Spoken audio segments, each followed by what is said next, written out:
জনাব তারেক রহমানের সভাপতিত্বে জাতীয় স্থায়ী কমিটির জরুরি সভা অনুষ্ঠিত হয়েছে। এই সভায় জাতীয় স্থায়ী কমিটি ইতিমধ্যেই আমাদের দলের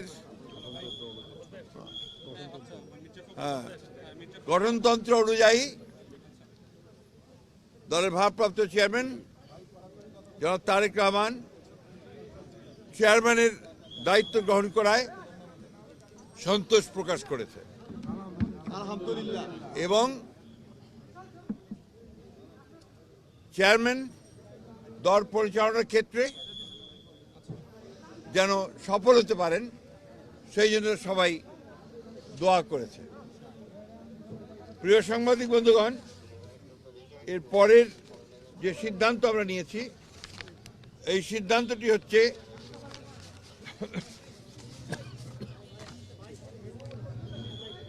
নির্বাচন কমিশনের অনুরোধে বাংলাদেশ জাতীয়তাবাদী দলের চেয়ারম্যান জনাব তারেক রহমান আগামী 11 জানুয়ারি 2026 থেকে জাতীয় নেতা মৌলানা আব্দুল হামিদ খান ভাসানী ও 2024 ছাত্রগণ অভ্যুত্থানে শহীদ আবু সাইদ সহ অন্যান্য শহীদদের প্রতি শ্রদ্ধা জানানোর জন্য তাদের কবর জিয়ারত এবং কিছু পারিবারিক দায়িত্ব পালনের জন্য দেশের উত্তরাঞ্চলের কয়েকটি জেলা সফর করবেন বলে সিদ্ধান্ত নেওয়া হয়েছিল। এ ব্যাপারে নির্বাচন কমিশনের অনুরোধে বাংলাদেশ জাতীয়তাবাদী দলের চেয়ারম্যানের এই সফর স্থগিত ঘোষণা করা হয়েছে। আমরা যে আমাদের স্বেচ্ছাসেবক দলের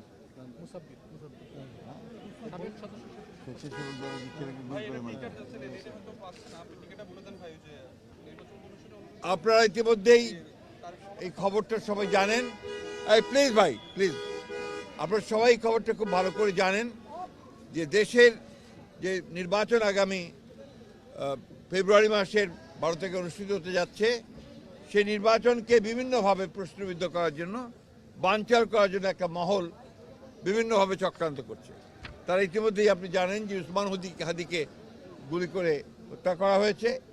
একইভাবে বিভিন্ন জায়গায় রাজনৈতিক দলের নেতৃবৃন্দকে, বিশেষ করে বিএনপির কয়েকজন নেতৃবৃন্দকে গুলি করা হয়েছে এবং তারা শহীদ হয়েছেন।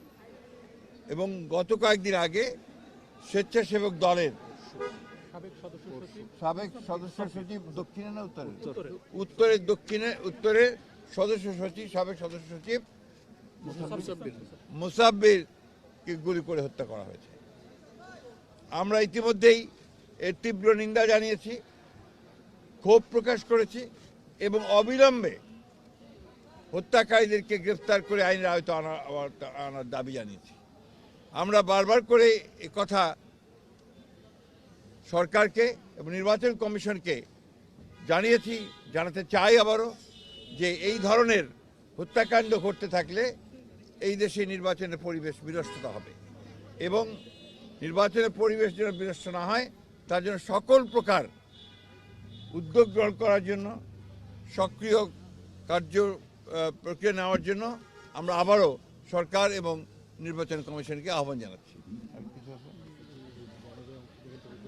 আর ইতিমধ্যে আপনারা সবাই জানেন যে আমাদের গণতন্ত্রের মাতা, অবিসংবাদী নেত্রী এবং আমাদের আপসীর নেত্রী দেশনেত্রী বেগম খালেদা জিয়ার ইন্তেকালের পরে তার জানাজায় যে শরণার্থী কালের বৃহত্তম জানাজা অনুষ্ঠিত হয়েছিল এবং সেই জানাজায় মানুষের যে সমাগম হয়েছিল, এটা এই বাংলাদেশে আর কখনো দেখা যায়নি। আমরা যারা স্বতঃস্ফূর্তভাবে সবাই এই জানাজায় অংশ নিয়েছিলেন, আমরা দলের পক্ষ থেকে সমস্ত জনগণকে আমরা আন্তরিকভাবে কৃতজ্ঞতা এবং ধন্যবাদ জানাচ্ছি। এবং আইন শৃঙ্খলা পরিস্থিতি রক্ষা করবার জন্য সেনাবাহিনীর সদস্যরা, সেনাবাহিনীর তিন বাহিনীর প্রধান এবং সরকার যে উদ্যোগ নিয়েছে, সে পুলিশ, র্যাব, বিজেপি যারা সহযোগিতা করেছেন, তাদের সকলকে আমরা আন্তরিকভাবে ধন্যবাদ এবং কৃতজ্ঞতা জানাচ্ছি। আর কিছু ভারপ্রাপ্ত চেয়ারম্যান নাই থাকে না, আপনি জানেন না, চেয়ারম্যান থাকলে আর ভারপ্রাপ্ত হয় না। ধন্যবাদ।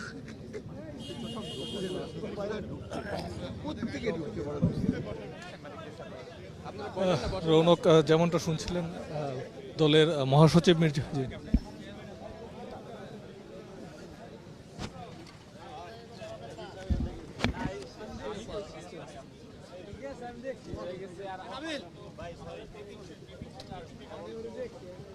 ভাই